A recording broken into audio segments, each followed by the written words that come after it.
Montana Territory, 1873. The jagged mountains caught the sunlight like teeth, their peaks dusted with late spring snow that refused to melt. Far below, a lone stagecoach rattled along the narrow trail, kicking up dust that hung in the air like a memory. Preston Quincy had learned young that attachment was a luxury the frontier didn't afford. At 25, he'd already buried more friends than most men twice his age. The West took what it wanted, and a smart man kept moving before it could take from him. A cowboy with quick reflexes and quicker instincts, Preston found work wherever he drifted, breaking horses, driving cattle, and occasionally riding shotgun when stagecoach companies needed a man who could shoot straight and ask questions later. Approaching Whitetail Pass, the driver called back, "Keep your eyes sharp, Quincy." Preston nodded, shifting the Winchester across his lap as he scanned the rocky outcroppings above. Whitetail was notorious for ambushes, the narrow trail hemmed in by boulders that could hide a dozen men. His fingers tensed on the rifle stock. 2 months ago, the Dawson brothers had hit a Wells Fargo coach here, killing everyone aboard for a shipment of mining payroll that wasn't even there. "Something don't feel right," the driver muttered. Preston had the same sense, that prickling at the back of his neck that had saved his life more than once. He'd taken this job to earn enough for winter supplies before moving on, as he always did. Never staying long enough to be remembered, never forming connections that would only end in dirt and wooden crosses. The stagecoach rounded the bend, and Preston saw it immediately, a tipped wagon blocking most of the narrow trail, one wheel cracked and splintered. His rifle came up instinctively, scanning for the trap he was certain awaited. "Whoa," the driver called, pulling the team to a halt 30 yards from the obstruction. "Could be the Dawson gang," Preston said quietly. "I'll check it out." "Keep the shotgun ready." But as Preston dropped from the coach, rifle raised, he saw something that didn't fit with an ambush. A young woman in a black dress was struggling to move a trunk from the disabled wagon, her slender frame clearly unequal to the task. A widow's bonnet had slipped back, revealing glossy chestnut hair that caught the sunlight. She looked up as Preston approached, and he found himself staring into eyes the color of summer sky. "Oh, thank heavens," she called, straightening up. "I feared no one would come along before nightfall." Preston kept his rifle ready, gaze sweeping the rocks above. "You alone out here, ma'am?" "Yes, the wheel broke 2 hours ago," she gestured helplessly at the wagon. "I was trying to lighten the load to see if I could manage repairs, but I'm afraid I know nothing about wagons." She couldn't have been more than 21 or 22, Preston guessed. Too young to be wearing widow's weeds, but grief had left its mark in the shadows beneath her eyes and the tight line of her mouth. "I'm heading to my late husband's claim near Silver Creek," she continued when Preston remained silent. "I'm Abigail Prescott, Mrs. Abigail Prescott." Preston lowered his rifle slightly. "Preston Quincy, I'm riding shotgun for the Helena stage," he gestured behind him. "We're carrying passengers and mail." "Can't stop long." "I understand." Something in her face fell, though she kept her chin high. "Perhaps you could just help me move the wagon enough for your coach to pass." Preston found himself hesitating. The smart play was to move the wagon and keep going. The Dawson brothers were still out there, and delays in this territory could be fatal. Yet something about the young widow's determined dignity stopped him from simply pushing on.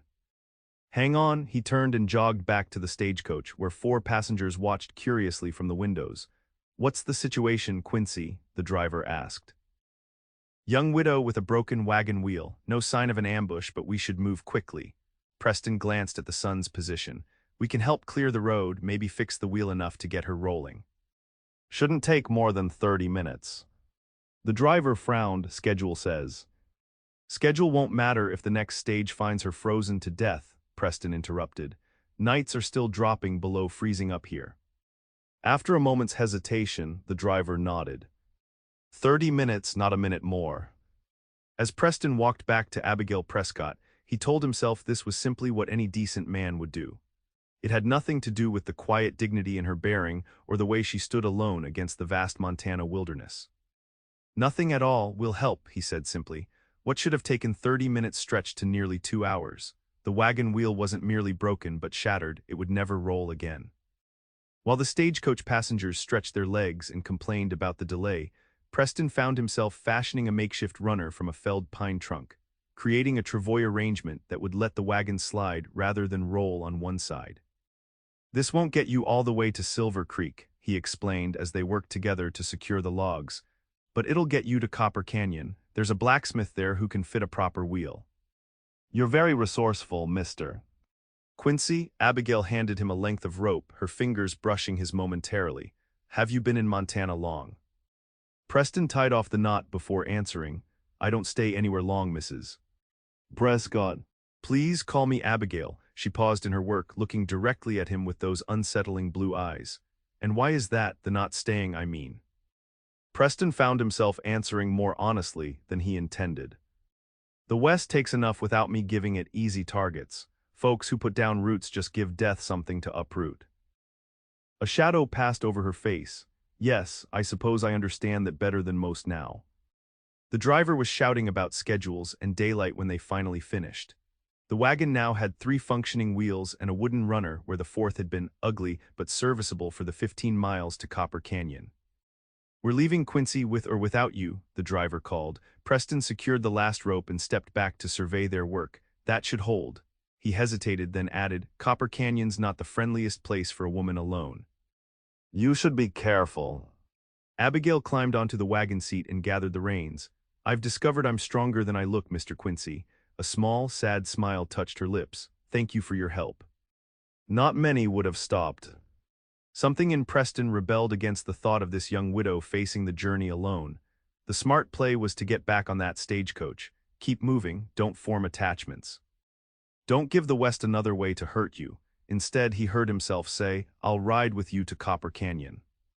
Quincy, the driver, yelled. I'll catch the return stage, Preston called back, already untying his horse from the rear of the coach. Tell Wells Fargo they can dock my pay. The driver cursed colorfully but had no choice but to continue without him. As the stagecoach pulled away, Preston swung into his saddle, telling himself this was simply about seeing a good deed through. Nothing more, you didn't have to do that, Abigail said softly. No, Preston agreed, nudging his horse alongside her wagon. I didn't. The journey to Copper Canyon took the rest of the day, the makeshift runner causing the wagon to lurch and drag over rough patches. Preston found himself learning pieces of Abigail's story as they traveled.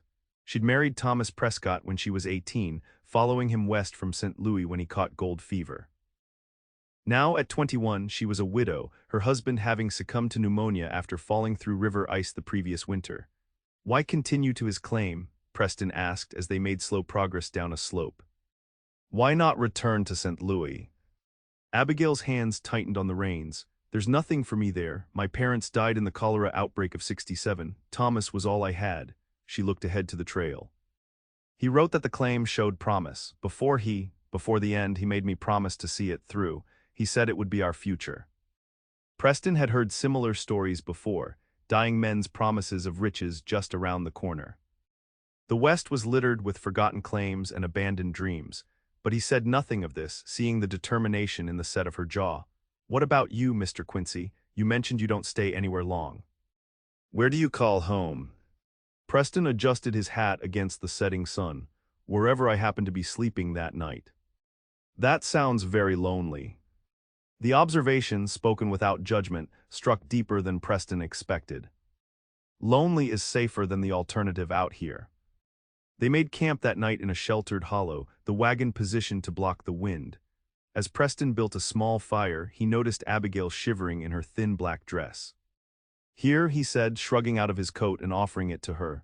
I couldn't possibly. Take it, he insisted. I'm used to the cold. She accepted it with a grateful nod, wrapping it around her shoulders.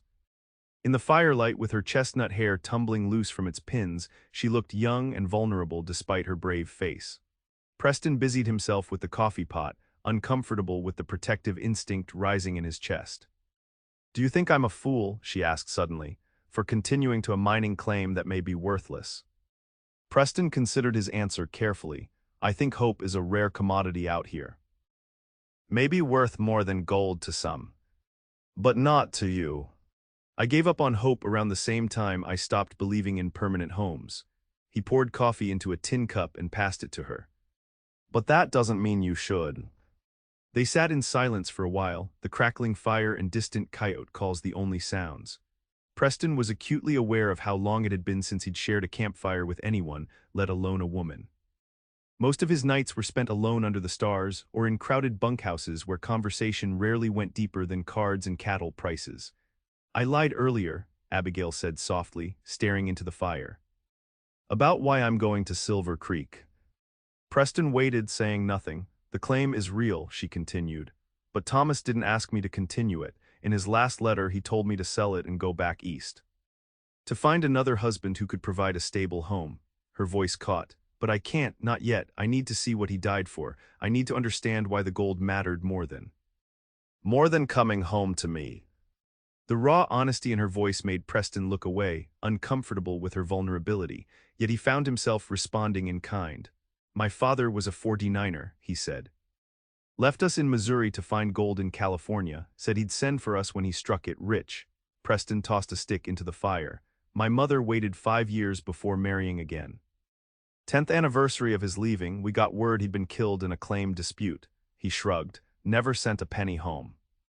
"I'm sorry," Abigail whispered. "It taught me early that chasing dreams out west mostly leads to unmarked graves. Yet here you are." Preston smiled grimly. "Here I am, but I'm not chasing anything, Mrs. Prescott, just keeping moving." "Running, you mean," she said with unexpected sharpness. "There's a difference."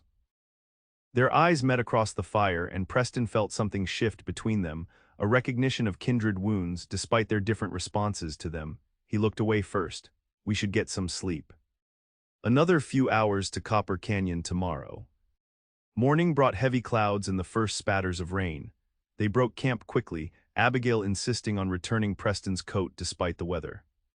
The trail grew muddy, the wagon's makeshift runner sometimes digging in rather than sliding smoothly. By mid-morning they were both soaked and chilled, the mountains ahead obscured by sheets of rain. "There," Preston pointed as they crested a ridge. "Copper Canyon." The mining town sprawled in the valley below, a collection of wooden buildings and tents clinging to the hillsides. Unlike the boom towns that sprang up overnight and disappeared just as quickly, Copper Canyon had the look of permanence, a place where the initial frenzy had settled into something more sustainable. "It's bigger than I expected," Abigail said. "The copper veins have been reliable," Preston explained.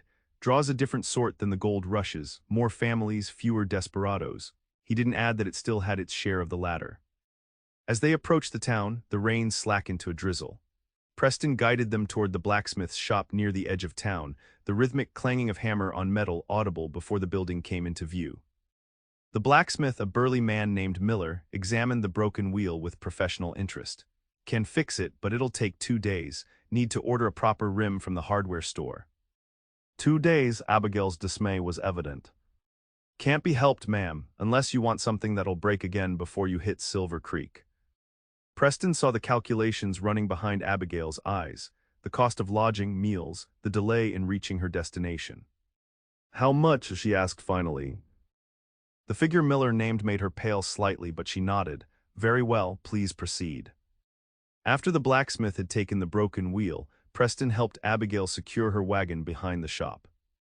"The Rusty Nail has clean rooms," he said, gesturing toward a 2-story building down the muddy street. "It's respectable enough for a widow." Abigail looked down at her drenched dress and laughed suddenly, a bright, unexpected sound that transformed her face. "I must look a fright, what a way to arrive in town." The laugh caught Preston off guard, warming something inside him that had been cold for too long. "You look," he stopped himself. "You'll feel better once you're dry." They walked to the boarding house in companionable silence. Preston found himself noticing how Abigail held her head high despite her bedraggled appearance, greeting the curious stares of townspeople with quiet dignity. At the Rusty Nail, the proprietress, a stern-looking woman with iron-gray hair, took in Abigail's widow's weeds with approving sympathy and Preston's mud-splattered appearance with considerably less enthusiasm. "I have 1 room available for the lady," she said pointedly.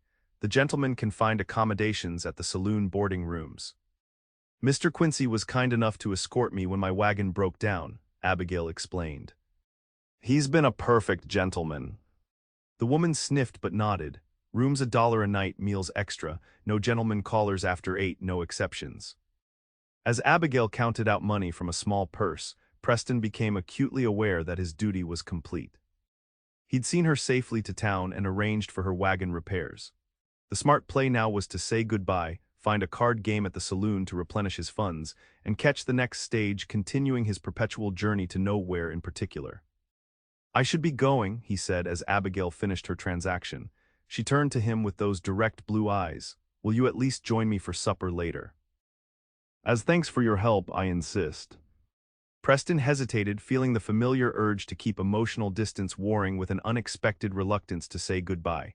"Just supper," she added with a small smile. "Then you can return to." "Not staying anywhere long."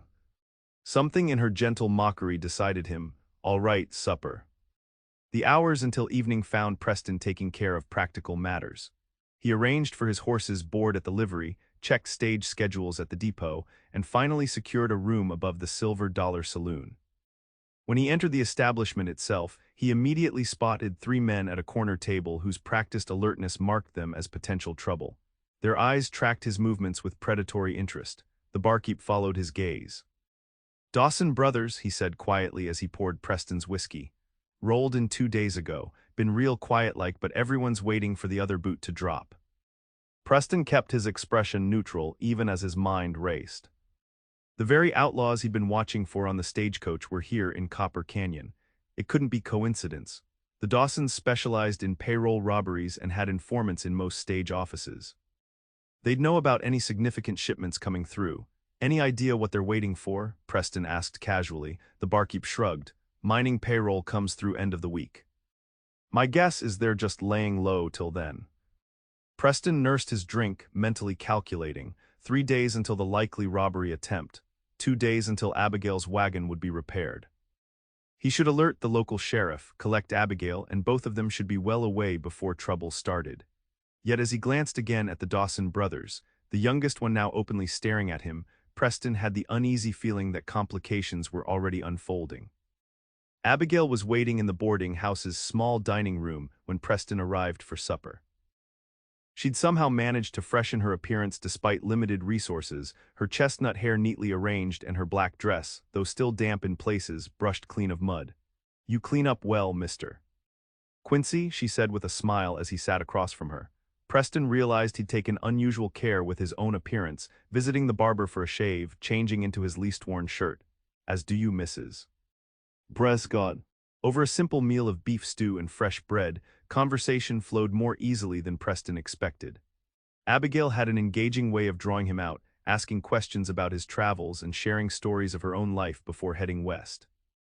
He found himself speaking more in those 2 hours than he had in months. "So what will you do after you see your husband's claim?" he asked as they lingered over coffee.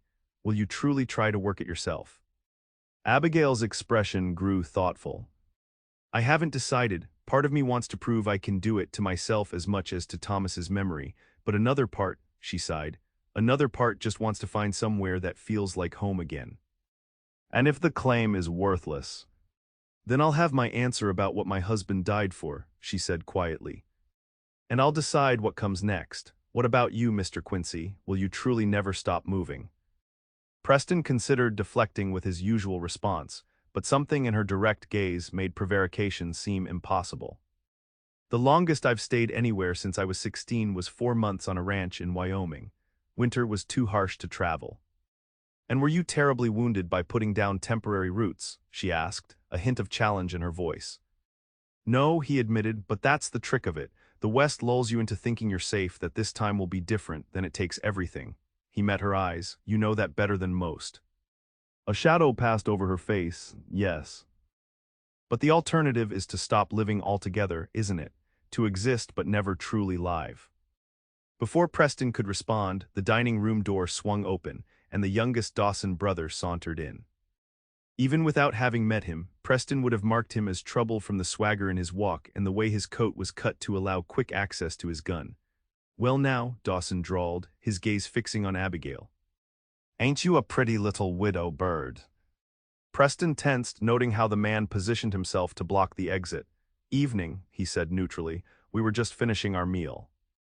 Dawson ignored him, moving closer to Abigail. "Name's Jesse Dawson, ma'am. Don't believe I've had the pleasure." Abigail's posture stiffened, but her voice remained steady. "Mrs. Prescott, and as Mr. Quincy said, we were just finishing." "Prescott," something flickered in Dawson's eyes. Any relation to Thomas Prescott up Silver Creek Way? The question sent a chill through Preston. How would an outlaw like Dawson know Thomas Prescott? My late husband, Abigail said cautiously. Did you know him? Dawson's smile didn't reach his eyes. Knew of him, man with a reputation for finding what others couldn't. He tipped his hat. My condolences on your loss, Mrs. Prescott. Perhaps we could continue this conversation somewhere more private. I might have information about your husband's activities that would interest you. Preston stood slowly. Mrs. Prescott is tired from traveling. Another time, perhaps. Dawson's hand drifted toward his gun. Don't recall asking you, friend. The tension in the room ratcheted higher as the two men stared at each other. Preston was acutely aware of Abigail caught between them and the other Dawson brothers likely nearby. The standoff broke when the boarding house proprietress entered, her stern gaze taking in the situation immediately. Mr. Dawson, this is a respectable establishment. If you're not a guest, I'll have to ask you to leave. After a tense moment, Dawson's hand moved away from his gun. Another time, Mrs. Prescott. His eyes flicked to Preston. You won't always be around, friend. After he left, Abigail released a shaky breath. What was that about? How would he know Thomas? Preston's mind was working rapidly, connecting pieces. I don't know, but it can't be good. The Dawsons are wanted in 3 territories. Outlaws, alarm filled Abigail's eyes. But why would they? I don't know, Preston said again, but until we figure it out, you should stay out of sight, and we should leave as soon as your wagon's repaired. Abigail nodded slowly. Will you tell me what's happening? The truth. Preston met her gaze. The Dawson gang specializes in payroll robberies. They hit a Wells Fargo coach 2 months back near where we met, killed everyone aboard. He paused. But now I'm wondering if there's more to their presence here than the mining payroll. You think it has something to do with Thomas's claim? I think it's a hell of a coincidence otherwise. Abigail's hands trembled slightly as she set down her coffee cup. I should go to my room, lock the door. Preston nodded. I'll walk you up. At her door, Abigail paused. Will you be nearby? The vulnerability in her question stirred that protective instinct again. I'll keep watch from the saloon across the street. I can see your window from there. He hesitated. Keep the lamp burning so I know you're all right. She smiled faintly. For a man determined not to form attachments, you're showing remarkable concern, Mr. Quincy. Preston, he corrected, surprised at himself. If we're being shot at by outlaws together, you might as well use my given name. Her smile widened slightly. Preston then, good night. As he turned to leave, she caught his arm. Be careful. I've already buried one man who thought he could handle everything alone. The simple touch and her genuine concern left Preston momentarily speechless. He nodded once and headed downstairs, his thoughts in turmoil. The smart play was clear. Alert the sheriff about the Dawsons, then distance himself from whatever complication Abigail Prescott represented. Yet as he crossed to the saloon, his eyes automatically found her window, watching until the warm glow of a lamp appeared. Inside the silver dollar, the Dawson brothers had claimed their usual table. The youngest, Jesse, smirked as Preston entered, leaning over to whisper something to his brothers. All 3 laughed, their eyes tracking Preston as he made his way to the bar. The sheriff, when Preston found him, was less than helpful. Got no wanted posters on any Dawsons, the man said dismissively. They paid for their drinks and haven't caused trouble. Can't arrest men for having a bad feeling about them. They hit a Wells Fargo coach near Whitetail Pass, Preston insisted. Killed 4 people. You see them do it. No, but then it's just talk, ain't it? The sheriff spat tobacco juice into a nearby spittoon. I'll keep an eye out, but that's all I can do without evidence. Frustrated, Preston returned to the saloon and positioned himself at a corner table with a clear view of both the Dawsons and Abigail's window across the street. As the night wore on, the brothers showed no signs of leaving, playing cards and drinking with calculated moderation. Clearly, they were waiting for something. Just past midnight, Jesse Dawson approached Preston's table. You and the widow seem awful close for recent acquaintances, he said, sliding uninvited into the chair opposite. Preston kept his expression neutral, just helping a lady in distress, common courtesy. Jesse grinned. Now see, I don't believe that. Thomas Prescott was mixed up in something valuable enough that my brothers and I have been tracking his movements for months. Then he up and dies, and suddenly his pretty widow appears. He leaned forward. What did he tell her about the map? Map? Preston kept his surprise hidden. Don't know what you're talking about. Playing dumb won't help her, Jesse said, his friendly tone at odds with the threat in his words. Prescott stole something that doesn't belong to him. We mean to get it back. If Prescott stole from you, take it up with his ghost, Preston replied evenly. The widow knows nothing. Jesse's eyes hardened. She's going to his claim. That tells me she knows enough, he stood. Friendly advice, stay out of this. Pretty widows come and go, but a bullet in the back lasts forever. After Jesse rejoined his brothers, Preston remained at his table, mind racing. A map. Something valuable enough that the Dawsons had been tracking Thomas Prescott for months. The pieces didn't fit together yet, but one thing was clear: Abigail was in more danger than either of them had realized. Through the night, Preston maintained his vigil, watching Abigail's window and keeping the Dawsons in his peripheral vision. The lamp in her room burned steadily until dawn began to lighten the eastern sky. Only then did Preston return to his own room for a few hours of uneasy sleep. He was awakened by pounding on his door. Instantly alert, gun in hand, he approached cautiously. Who is it? It's Abigail. Please, I need to speak with you. Preston opened the door to find her pale and agitated, still wearing yesterday's dress. What's happened? She glanced nervously down the hallway. May I come in? I shouldn't be seen here, but... He stepped aside, closing the door behind her. What's wrong? I couldn't sleep after that man's visit, so I went through Thomas's papers again. She pulled a folded letter from her pocket. I've read this a dozen times, but after last night it makes more sense. Here. The letter, dated 3 months earlier, was brief and cryptic. Dearest Abigail. The claim shows more promise than I dared hope. I've found what others have sought for years. If Jackson was right about the Spanish expedition, the full discovery could be worth a fortune. I've made a detailed map of the location. Trust no one until you reach the claim. Some would kill for what I've found. All my love. Thomas. Preston looked up from the letter. What Spanish expedition? I don't know, Abigail admitted. Thomas mentioned a Spanish mine once, something about lost gold from the 1700s. I thought it was just another prospector's tale. She paced the small room, but the Dawsons knew Thomas. They mentioned a map. Jesse approached me last night after you went to bed, Preston said, deciding honesty was necessary now. Said Thomas stole something valuable that belonged to them.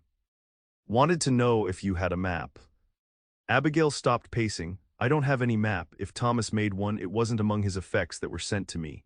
Her eyes widened suddenly. Unless what? The last package I received after his death. It contained his personal items, watch, wedding ring, a journal. I never opened the journal. It felt too private. She twisted her hands together. It's in my trunk at the boarding house. Preston considered their options. The Dawsons will be watching your room. We need to get that journal without them knowing. What then? Abigail asked. Even if we find a map, the Dawsons won't simply let us leave. One problem at a time, Preston said, though the same question had been troubling him. First, let's see if this map actually exists. They formulated a simple plan. Abigail would return to the boarding house as if nothing were amiss, while Preston would create a distraction that would draw attention away from her room. Once she had the journal, they would meet at the blacksmith shop to examine it. Be careful, Preston said as they prepared to go their separate ways. If anything feels wrong, get out immediately. Abigail nodded but hesitated at the door. Why are you helping me? You could walk away from this. Get on the next stage and be gone. The question caught Preston off guard. Why was he involving himself in this dangerous situation? The smart play was obvious and yet impossible now. I don't know, he answered honestly. But I'm not walking away. Something shifted in Abigail's expression, a softening, a warmth. Thank you. She squeezed his hand briefly, then slipped out the door. Preston waited 15 minutes before heading to the saloon. As expected, 2 of the Dawson brothers, Jesse and the eldest, Luke, were already there despite the early hour. The third brother was likely watching the boarding house. Moving casually to the bar, Preston ordered whiskey and struck up a conversation with the bartender about local claims. Gradually, he raised his voice, ensuring the Dawsons could overhear. Heard there's a Spanish mine somewhere around Silver Creek, he said. Old-timer in Helena was talking about it. Said the Spaniards hid their gold when they had to flee from Indian attacks. never came back for it. The bartender snorted. That old tale, prospectors have been chasing that ghost for 30 years. This old-timer seemed pretty convinced someone found evidence recently, Preston pressed. Said a fellow named Jackson had a journal from one of the Spanish soldiers. As he'd hoped, Jesse Dawson was now openly listening, his posture alert. When the third brother burst into the saloon a moment later, looking agitated, Preston knew their plan had worked. The distraction had drawn at least one watcher away from the boarding house. "Luke, need to talk to you," the newcomer said urgently. The eldest Dawson rose, and all three brothers moved to a corner for a hurried, whispered conference. Preston finished his drink and sauntered out, taking a circuitous route to the blacksmith's shop. By the time he arrived, Abigail was already there, clutching a leather-bound journal to her chest. "Did you have any trouble?" he asked. She shook her head. "No one was watching when I left. Did you find out anything useful?"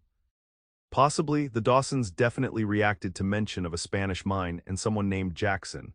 He gestured to the journal. "Let's see what we're dealing with." They retreated to a quiet corner of the smithy's yard, sheltered from view by stacks of lumber and wagon parts.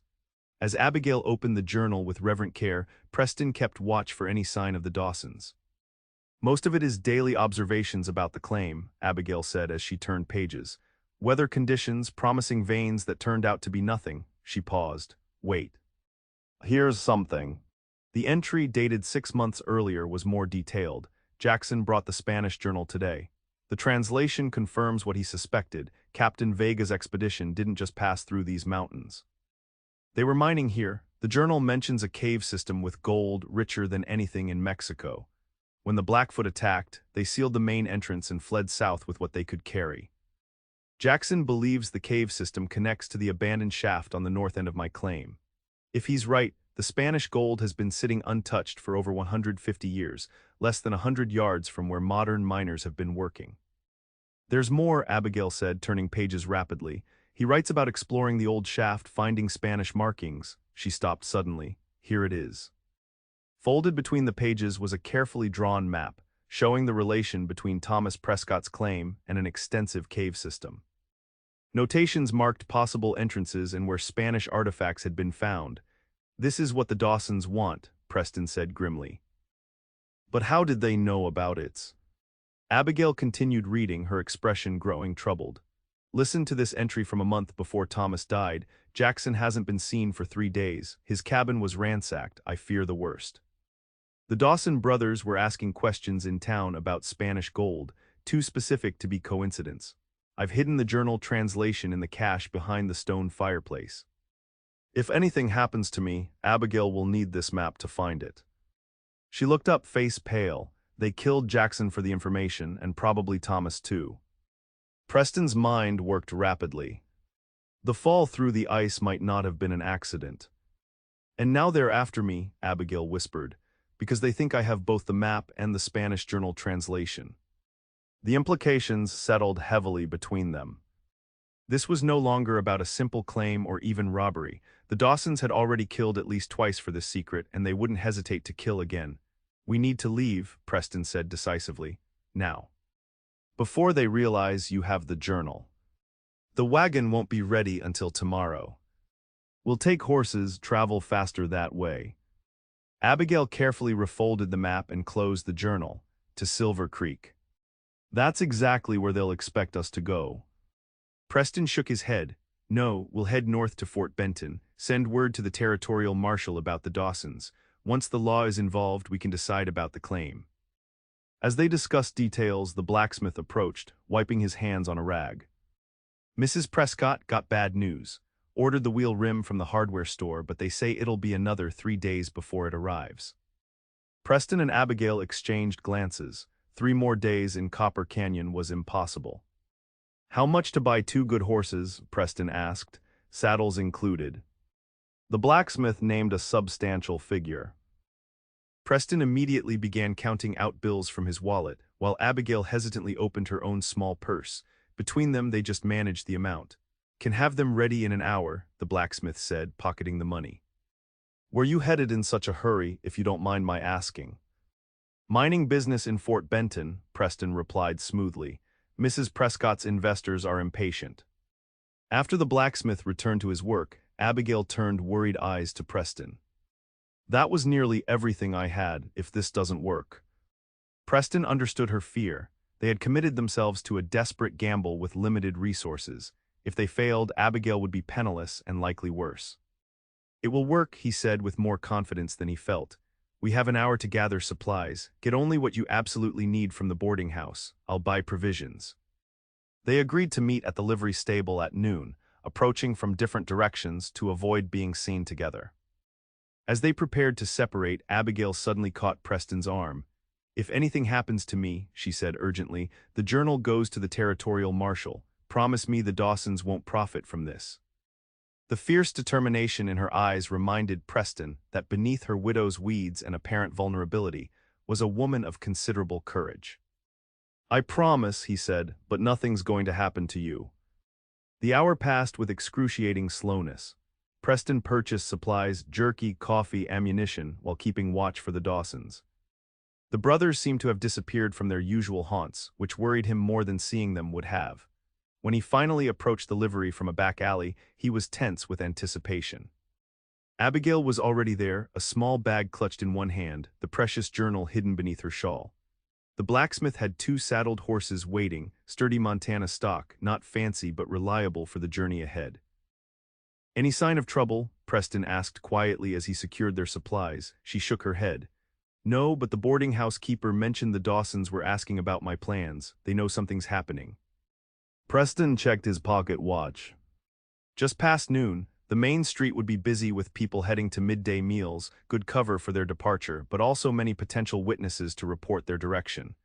We'll head east out of town, he decided. Then circle north once we're out of sight. With luck, they'll waste time searching in the wrong direction. As they mounted, Abigail looked back at her abandoned wagon. Everything I own is in that wagon. You'll come back for it, Preston assured her. Once the Dawsons are dealt with. They rode out casually, as if simply exercising the horses. Preston nodded to acquaintances, even stopping briefly to ask a shopkeeper about trail conditions toward Helena, the opposite direction from their true destination. As they reached the edge of town, he felt the tension in his shoulders ease slightly. Perhaps they would make a clean escape after all. The illusion shattered as they rounded a bend a mile outside town. Ahead, blocking the trail, were all 3 Dawson brothers mounted and armed. That's far enough, Luke Dawson called, his rifle resting casually across his saddle. We need to have a conversation about property that don't belong to you. Preston's hand moved toward his gun, but Jesse's voice stopped him. I wouldn't, my trigger finger gets mighty itchy when folks make sudden moves. Abigail's horse shifted nervously beneath her. What do you want? Don't play dumb, Mrs. Prescott, Luke replied. We know you found the map. Your husband stole information that belonged to us, and now you're trying to do the same. Thomas didn't steal anything, Abigail said, her voice steady despite her fear. If anyone was stealing, it was you, from Jackson. The middle Dawson brother laughed. Jackson was a drunk who couldn't recognize what he had. We offered to buy that Spanish journal fair and square. Before or after you killed him? Preston asked coldly. Luke's eyes narrowed. You're in dangerous territory, friend. This doesn't concern you. It concerns me now, Preston said. His mind was racing, evaluating options. They were outnumbered and outgunned. Fighting here would likely end with both of them dead. Here's how this will work, Luke continued. Mrs. Prescott gives us the map and tells us where the Spanish journal is hidden. In return, we let you both ride away with your lives. And if we refuse, Abigail asked, Jesse patted his gun. Then we take the map anyway and leave 2 more bodies for the coyotes. Your choice. Preston could feel Abigail's eyes on him, seeking guidance. The smart play was clear, give them what they wanted and hope they kept their word about letting them live. But something in him rebelled at the thought of surrendering to men like the Dawsons. The map's worthless without the translation, he said suddenly, and we don't have it with us. Luke's eyes narrowed suspiciously. What translation? The Spanish journal, Abigail joined in, understanding Preston's strategy. Thomas had it translated. The map alone won't help you find the entrance to the cave system. It was a gamble, but Preston could see uncertainty flicker across Luke's face. The outlaws knew about the Spanish journal, but perhaps not the full details of what it contained. Where is it? Luke demanded. Hidden, Preston replied. Insurance policy. You kill us, you'll never find it. The three brothers exchanged glances. Finally Luke nodded. All right, new deal, you two take us to Silver Creek, show us this cave system. Once we confirm the gold exists, we'll discuss how to divide it. Divide it, Abigail's voice rose in disbelief. After you killed my husband. Careful, Mrs. Prescott, Jesse warned. Our patience has limits. Preston caught Abigail's eye, giving a slight nod. We'll take you to Silver Creek, he said, but we ride together, no splitting up. Luke considered this, then nodded. Fine, but we'll be watching you both. One wrong move, he left the threat unfinished. As they turned their horses toward Silver Creek, Preston's mind was already working on their next move. They'd bought time, but now faced an even more dangerous journey with three killers as companions. Their only advantage was the Dawsons' greed. The outlaws wouldn't risk losing their shot at the Spanish gold by killing them too soon. The first day's ride passed in tense silence. The Dawsons kept them in the middle of their group, never allowing them to speak privately. They made camp at dusk in a sheltered ravine, and Jesse took first watch while the others prepared a meager meal. Sitting across the campfire from Abigail, Preston tried to communicate with his eyes what he couldn't say aloud. They needed a plan, preferably before reaching Silver Creek. Once the Dawsons had what they wanted, Preston had no doubt they would dispose of both witnesses.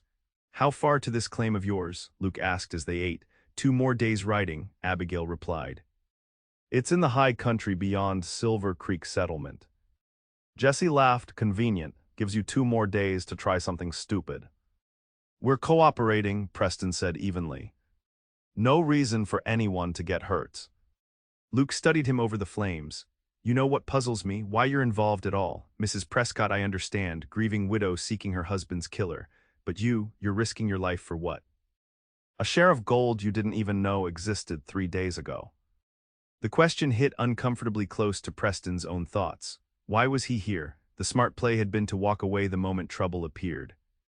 Yet here he was, gambling his life for a woman he barely knew and gold he didn't care about. Let's just say I don't like bullies, Preston replied, avoiding Abigail's gaze. That night, as they lay on opposite sides of the dying fire with the Dawsons keeping watch in shifts, Preston found sleep impossible. Each time he closed his eyes, he saw images of what might happen if they failed, Abigail facing the Dawsons alone, 2 more unmarked graves in the wilderness. The West taking more lives as it always did. Yet alongside these dark thoughts came others, unexpected and unsettling. Images of what might be possible beyond this danger, Abigail's smile in morning light, a home with roots deep enough to withstand the frontier's harshness. For the first time in years, Preston allowed himself to imagine stopping, staying, building something that might last. The second day brought them into increasingly rugged country. The trail narrowed as it climbed, sometimes barely wide enough for the horses to pass single file. Such terrain offered opportunities, but also greater danger if their escape attempt failed. By mid-afternoon, as they navigated a particularly treacherous stretch along a cliff edge, Preston saw his chance. A section ahead had partially collapsed, forcing them to dismount and lead the horses carefully across. In the confusion of navigating this obstacle, he managed to whisper to Abigail, "Tonight, when they change watch, be ready."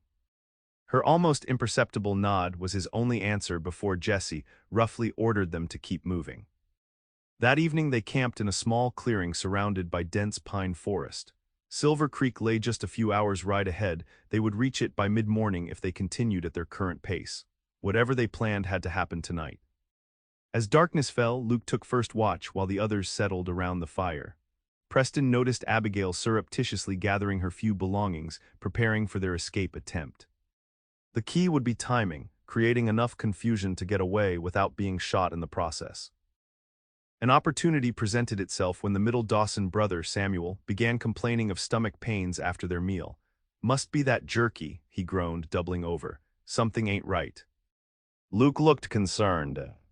"You need to keep watch at midnight. Can you manage it?" Samuel shook his head, face contorted. "Not unless you want me shitting in the bushes every 5 minutes." After some discussion, Luke decided that Jesse would take both the middle and final watches, allowing Samuel to rest. It was the break Preston had hoped for. Jesse would be tired by the final watch, his alertness compromised. The camp gradually quieted as everyone except Luke settled into their bedrolls. Preston lay awake, counting minutes, waiting for Luke to wake Jesse for the midnight watch change.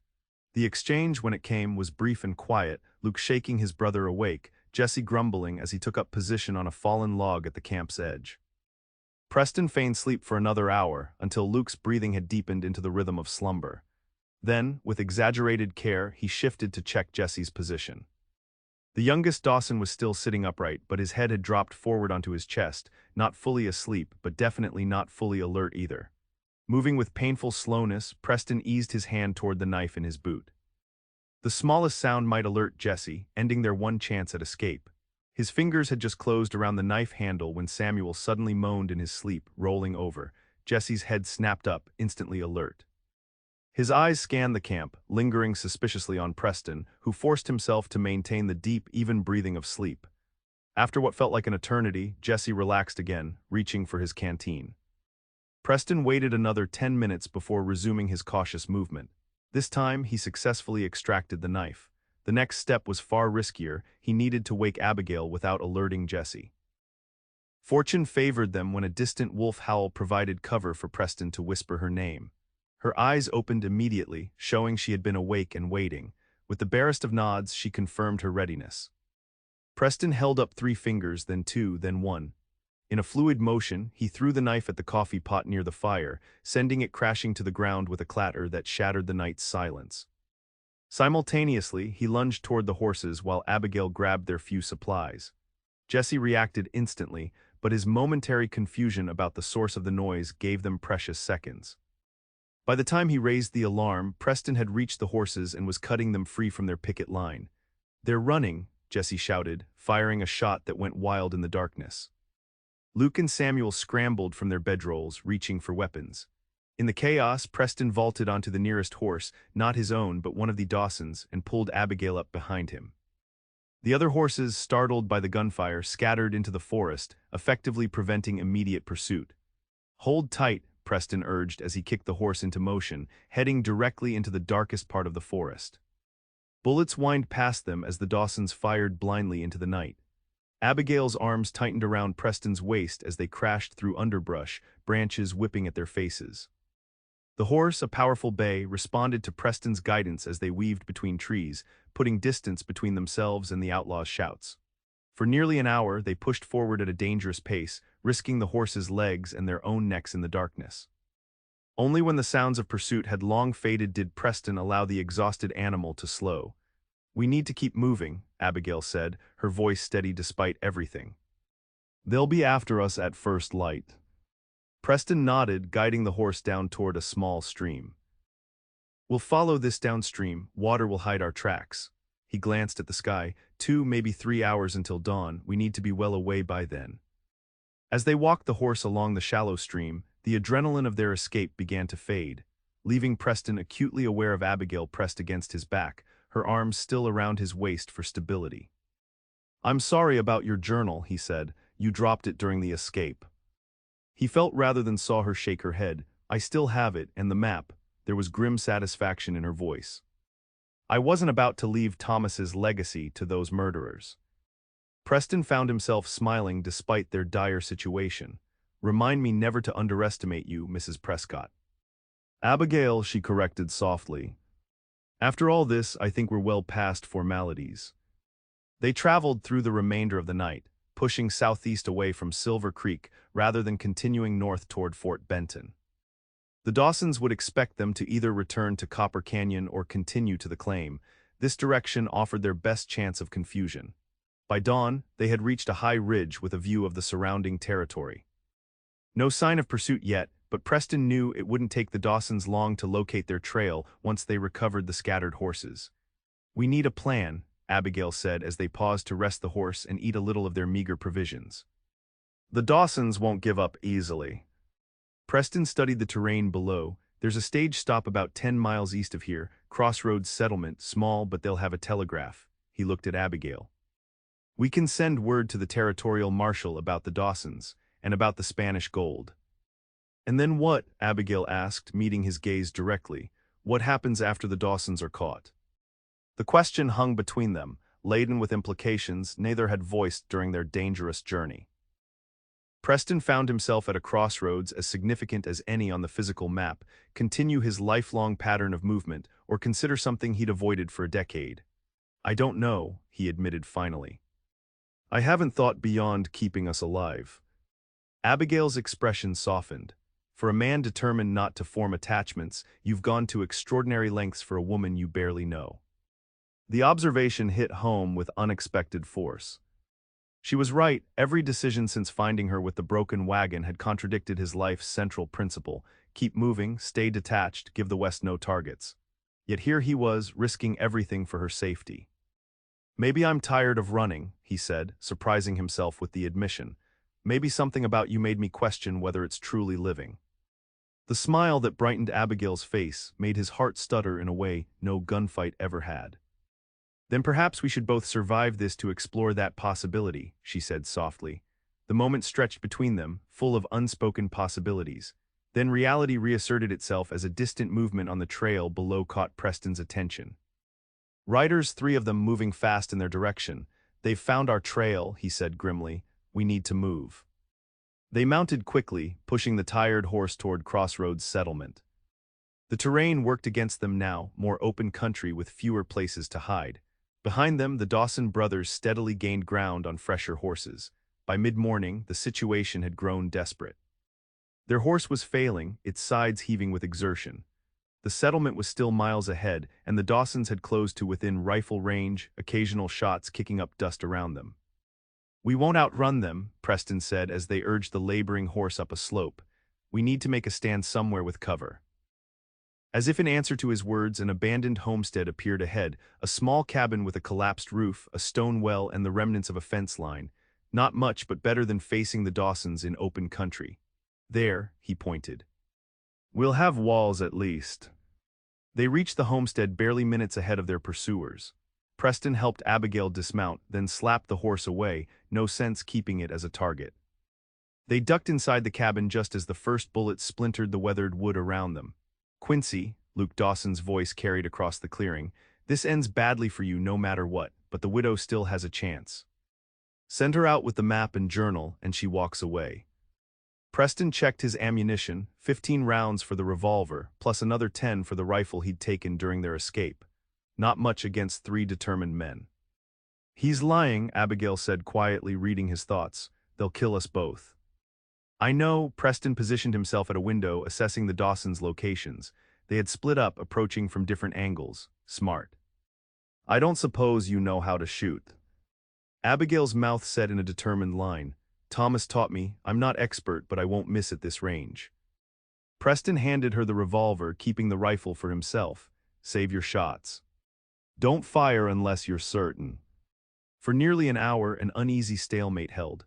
The Dawsons were cautious, unwilling to rush the cabin without knowing exactly what firepower they faced. Occasional shots were exchanged, more to keep each other pinned down than with any real expectation of hitting targets. As noon approached, Preston's concern grew. The Dawsons were gradually working their way closer, using every bit of available cover. Soon they would be positioned to rush the cabin from multiple directions.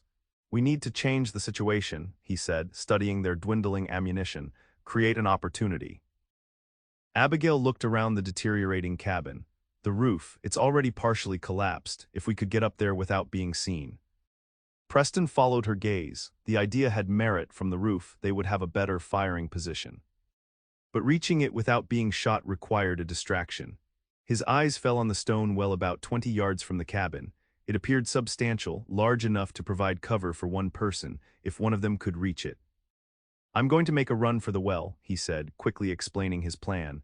"When the Dawsons focus on me, you get to the roof. From there, you'll have clear shots if they try to rush either position." Abigail's face paled. "That's suicide." "They'll concentrate fire on you the moment you leave the cabin." "Not if you provide covering fire first," Preston countered. "Create enough distraction for me to reach the well. Once I'm there, I'll do the same for you." She wanted to argue, he could see it in her eyes, but the logic was sound. Staying in the cabin meant certain defeat once the Dawsons coordinated their final approach. "Be careful," she said finally. "I've lost one man to violence already. I don't intend to lose another." The simple statement, with its implication of Preston's importance to her, left him momentarily speechless. He nodded once, then prepared for his desperate dash. On Preston's signal, Abigail began firing rapidly from different windows, creating the impression of multiple defenders. The Dawsons returned fire, focusing on suppressing the cabin's defense. In that moment of confusion, Preston burst from the door, running full tilt toward the well. Bullets kicked up dust around him as Jesse Dawson spotted the movement. Preston dove the last few feet, landing hard behind the stone well wall as shots ricocheted off the rocks. He was safe for the moment, but now separated from Abigail. Taking careful aim with the rifle, Preston began his part of the plan, precise shots that forced the Dawsons to keep their heads down. Through the exchange of gunfire, he watched anxiously for Abigail's movement toward the roof. When it came, it was with a grace that belied the danger. Using a fallen beam, she climbed nimbly to what remained of the roof structure, keeping low to avoid presenting a target. Within moments she had established her position, the revolver ready. Their situation had improved but remained dire. The Dawsons still outnumbered them, and ammunition was a growing concern. Preston counted his remaining rounds, 7 for the rifle. Abigail likely had even fewer for the revolver. "Give it up, Quincy," Luke called from behind a boulder. "Marshall's telegram arrived in Copper Canyon yesterday. They know about the Spanish gold now. You've lost your leverage." The news hit Preston like a physical blow. If the territorial authorities already knew about the gold, the Dawsons had nothing to gain by keeping Abigail alive. This was no longer about the treasure, it was about eliminating witnesses. As if confirming this shift, the nature of the Dawsons' attack changed. They began moving with more aggression, clearly preparing for a final assault on both positions. "Abigail," Preston called, "they're coming. Save your shots until they're in the open." The moment stretched, filled with the harsh breathing of men preparing for violence. Then Samuel Dawson broke cover, running toward Preston's position while his brothers provided covering fire. Preston took careful aim and fired. Samuel staggered but kept coming, returning fire as he advanced. From the roof, Abigail's revolver cracked once, twice. Samuel spun and fell, rifle sliding from his grasp. One down, but the most dangerous Dawsons remained. The brothers howled in rage at Samuel's fall. Jesse abandoned caution, charging toward the cabin with reckless fury. Abigail fired again but missed in her haste. Preston's rifle found its mark. Jesse clutched his shoulder but didn't stop, reaching the cabin wall beneath Abigail's position. With growing horror, Preston realized Jesse was climbing toward her, using the same beam she had. His rifle now empty, Preston drew his hunting knife and abandoned the safety of the well, running toward the cabin to intercept Jesse before he reached Abigail. Luke Dawson rose from cover, taking aim at Preston's unprotected back. The shot never came. Instead, the sound of approaching horses filled the clearing, a dozen riders in territorial marshal uniforms, rifles raised. "Drop your weapons," the lead marshal shouted. "You're surrounded." The sudden arrival froze everyone. Luke Dawson, seeing his position was hopeless, slowly lowered his gun. Jesse, halfway up the beam to Abigail, hesitated, then dropped back to the ground, clutching his wounded shoulder. It was over. The aftermath unfolded with the efficiency of frontier justice. The marshals had indeed received a telegram, not from Preston and Abigail, but from the sheriff in Copper Canyon, who had finally connected the Dawsons to the Stagecoach robberies. Luke and Jesse Dawson were taken into custody, their wounded brother treated before being transported to face charges that would likely end at the gallows. Preston and Abigail provided their statements, including the full story of Thomas Prescott's discovery and his probable murder. The marshal's interest in the Spanish gold was evident, but he assured them that Abigail's claim as Thomas's widow would be respected once the site was properly documented. "You folks are lucky we were already tracking the Dawsons," the marshal said as they prepared to leave. "Another hour and we might have been burying you instead." Preston glanced at Abigail, standing tall despite her exhaustion and the ordeal they'd survived. "Luck had nothing to do with it," he said quietly. "Mrs. Prescott is tougher than she looks." 2 days later, they stood on the porch of a small hotel in Silver Creek, the future stretching before them with newfound possibility. The marshals had escorted them to town, promising to return within the week to document the Spanish mine location. For the moment, they had a rare interlude of peace. "I visited Thomas's grave this morning," Abigail said, her voice steady. "I needed to say goodbye properly." Preston nodded, understanding. "Did you find what you needed?" "I think so." She turned to face him fully. I understand now why he was so driven. He wanted to build something lasting, something that would provide security. A small smile touched her lips, but he forgot that security means nothing without someone to share it with. The implication hung between them, delicate as morning mist. Preston found himself at another crossroads, the culmination of the journey that had begun when he stopped that stagecoach days earlier. "I've spent 10 years believing the only way to survive out here was to keep moving," he said slowly. "To form no attachments that could be used against me, to expect the West to take everything I cared about." He met her eyes directly. "But watching you fight for your husband's legacy, seeing your courage in the face of men like the Dawsons, it made me wonder if I've been running from the wrong things." Abigail's eyes softened. "And what conclusion did you reach, Mr. Quincy?" "That maybe the frontier takes everything eventually, but that doesn't mean the time between is worthless." He took a step closer to her. "That maybe having something to lose is what makes life worth living in the first place." "That sounds suspiciously like a man considering putting down roots," Abigail said, a hint of playfulness in her voice despite the seriousness of the moment.